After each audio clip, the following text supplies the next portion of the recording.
Hey guys, welcome back. We are very close to the end of the winter events, so I thought we'd go in there, talk about those, talk about the events, and talk about the wreaths and how we can use those. Let's go in and take a look at the events first. So we were able to find out what they were talking about when they said King Kong was coming. He was part of this group. We had the IGOROK event, and then Ice Bloom event, and then the King Kong event. And we got a lot of stuff going on for those. We got a lot of wreaths from them. We're going to need to figure out exactly what we're using them on. I've started using a lot of them, and I'd like to share my thoughts on that. Let's go ahead into the quests just to show where I'm at with these. If we go down through these quests, I've got one more here for hard. I'm working my way through Icicle Doom, just killing King Kong over and over again in the hard level, which does take a bit of time because I've got to do a lot of that manually. I can't auto-attack. And otherwise, I just have Yokozuna. Everything else has been done. Luckily, they gave us a whole bunch of time to work on these, so that helped out. Not too many more to go. By the end of this, I should have Ice Bloom to still about just at 5-star, about halfway to the 6-star level. We'll take a look at her real quick. If I can get another 30 from the remaining 2 Yokozuna-related quests, that should put me about 130, so about halfway to getting her towards that 6-star level. I'm happy with that. I'm not trying to push it any further.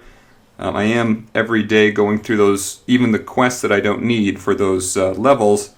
I go through those and get IGOROK tokens because you get them for the levels themselves and the Ice Bloom levels as well. So go ahead and make sure you continue to get those. Even if you can't get characters to the next level, these special characters, there's a lot of times you can get up to 4-star or up to 5-star and you're going to get some more. I would always advise get as many tokens as you can, even if you're not close to the next level, just so it makes it easier when you do eventually get close to maxing out with some of those heroic roles, or when they do the next next event. Almost all of these characters will eventually have or probably all of them will eventually have additional events, and you'll be all that much closer, and it'll make it easier for you to get to the next levels. Lord Zom was one that worked that way as well. I was able to get, just a few extra tokens that'll make it a little bit easier to get to that next level. He's one of my favorite characters that they brought in. So actually, let's go ahead and back in there for another minute and look down at this. I've made some progress with increasing star levels for quite a few of these characters.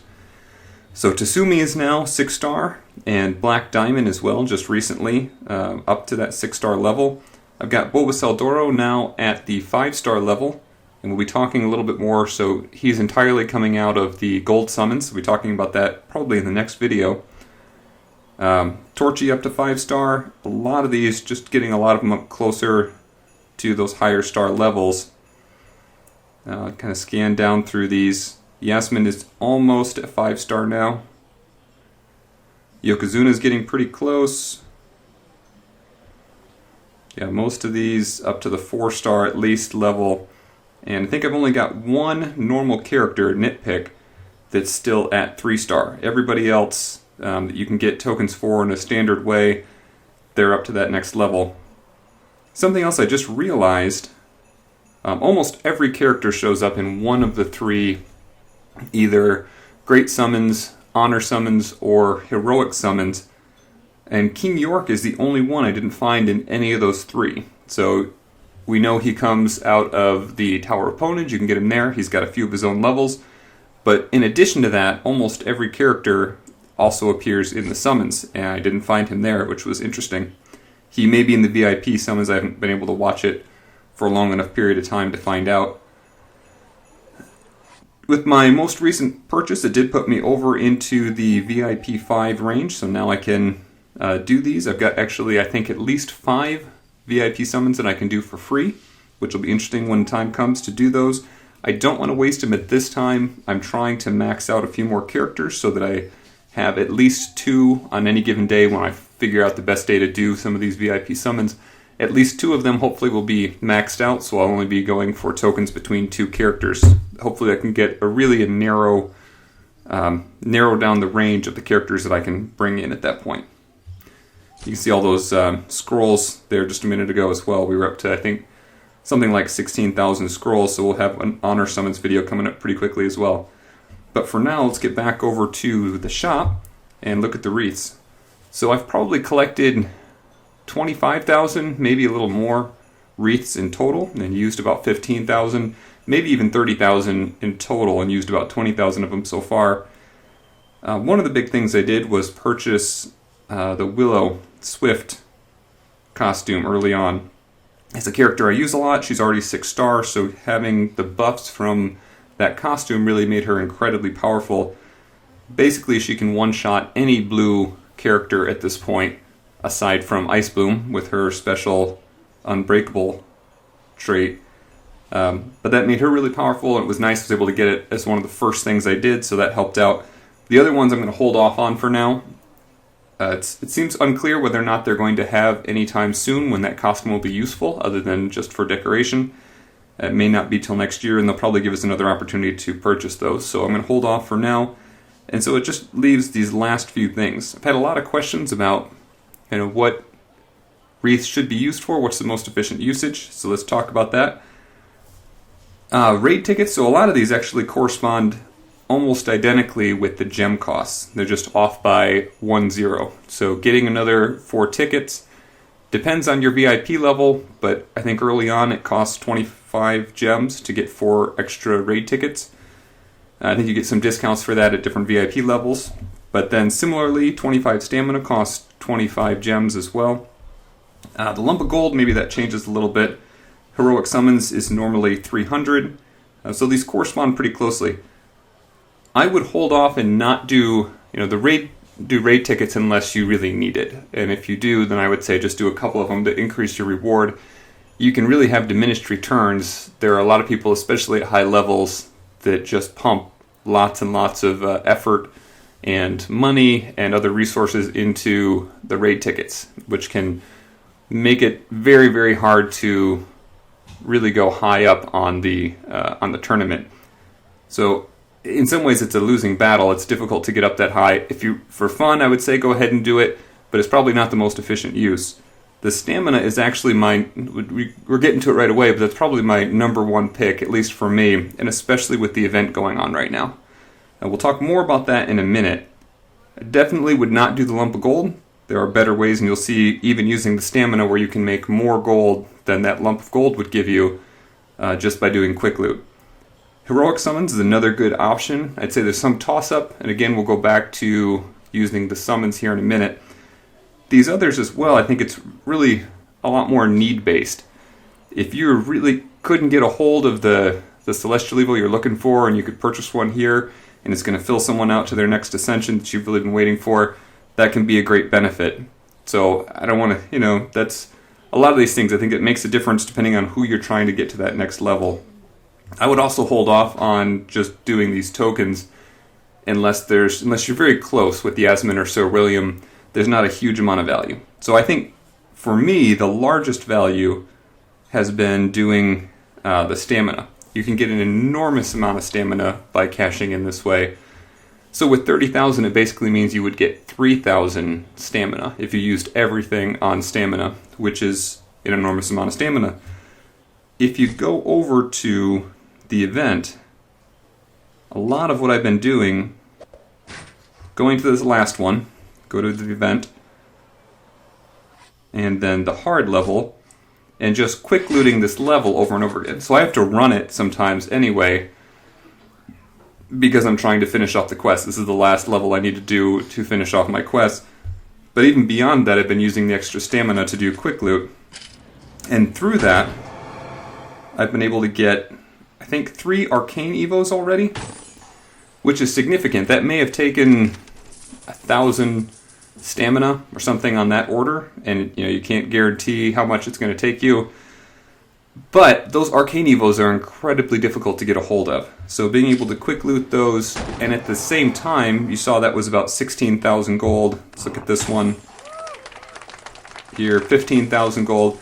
So if you took those 25 stamina, put it here, and you're getting energy back each time, more stamina every time you do it as well.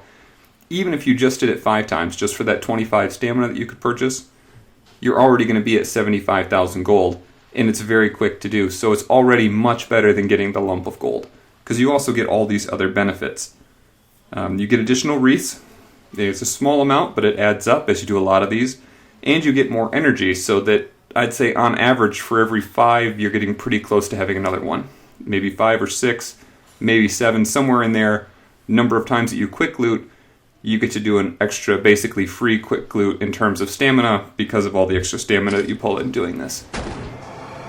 You get 1 from each gray chest, from each silver chest, and then I think it's 3 for a gold chest, if we get one to pop up here, and I think 5 for the purple. So when you do purple, it's just an automatic, it's like a freebie. But you can pull in a lot of gold this way, and that's important for me. I need a lot of gold. I've been doing a lot of the great summons. Again, we'll talk more about that soon. But you can get a lot this way, and like I said, those arcane evos are probably the most needed evos that I have right now. We'll look in at that real quick as well. Alright, so here's a gold chest. Alright, so 3 energy there. So you can see you can keep going for quite a while, pull in a lot of gold, and have that chance at highly needed evos. So the 2 that I'm looking at are Ice Bloom. Her first ascension here requires 3. So I've got it now. I didn't a couple days ago. I've got 4 of them now. I think when I got her, I didn't have any arcane evos.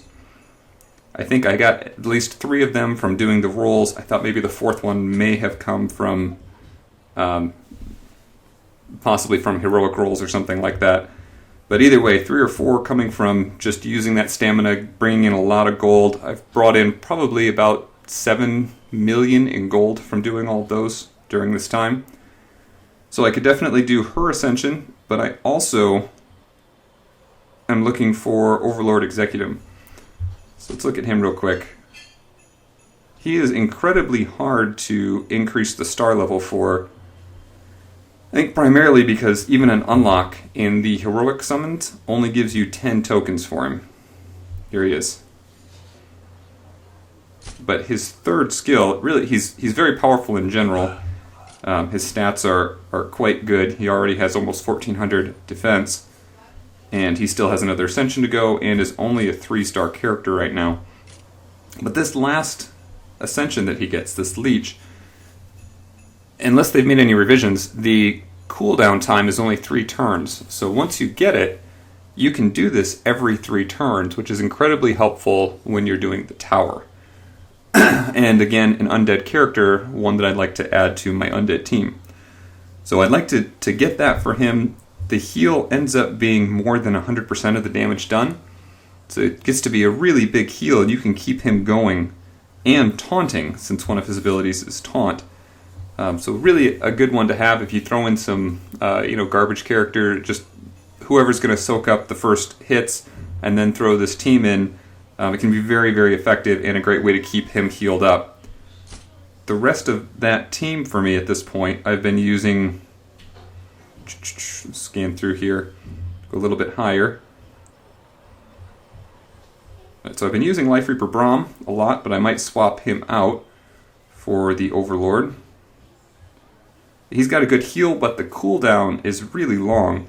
Lord Zom is one of my favorites, and I realize not everyone has him, but I really enjoy using him, especially because of his Undead Heart, that 25% increase in the health for all of his allies that are undead.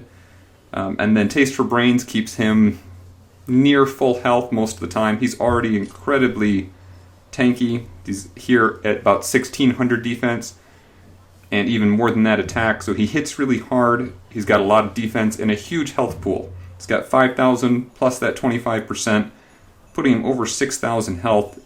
Really a hard character to do too much damage to.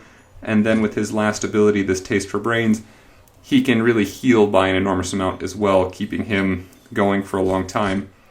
So I bring him, and many times, Pontifex. Pontifex has got a couple good things going for him. He's got that area effect attack that he can use, Chaos Storm.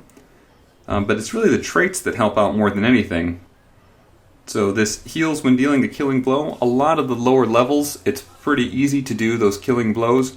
and that can keep his health going, especially if you've gone around many times. Tsusumi's in the level, so you don't want to do Chaos Storm right away.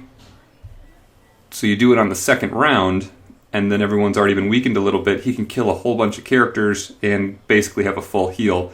So that helps out a lot. And this Undead Fervor, he's got increased attack and defense for all undead allies. So that really helps out too, making already tanky undead characters like Lord Zom and the Overlord even tankier. So that's a huge benefit. And the last character I've been using more and more often there, we'll get to him here quickly, is Augustus. So he doesn't fit the undead theme, but he is armored. And now that I've got him up to that second ascension, so he has all 3 skills, he has this Lay on Hands, and even, I think more importantly here, he has Quick Starter 2. So he's going to get, this is my understanding, 2 energy boost every time you start a dungeon, which is really helpful when you're going through the tower. Alright, so you'll have that. Now it doesn't reset every time, so Smite isn't going to start off powered each time, but you can use Smite fairly often, because it's only got a 5-turn cooldown. You use it, maybe you go 2 more turns, you get a 2 energy when you start the level, so you're just about ready to use it again. Lay on Hands, 5 turns as well. You can keep someone healed basically as a full heal pretty much once a battle. And then Aegis Wall, a little longer, but as well at the same time you get a heal for your whole team. And if you can keep Augustus fully healed, you get to take the benefit of Spread the Wealth. So you'll get a heal on the whole team, just a small amount, kind of like field dressing, but still nice when you're taking that team through. If you're only suffering from single attack damage, not from skills from the other side, then that can go a long ways to keeping your team healed up. So that's it. Most of this was focused on the Wreaths, but I wanted to go over those teams as well. Having a lot of fun going through the Tower Opponent with these new teams and continuing to ascend the characters. So that's it for now. Thanks again for watching. We'll see everyone soon.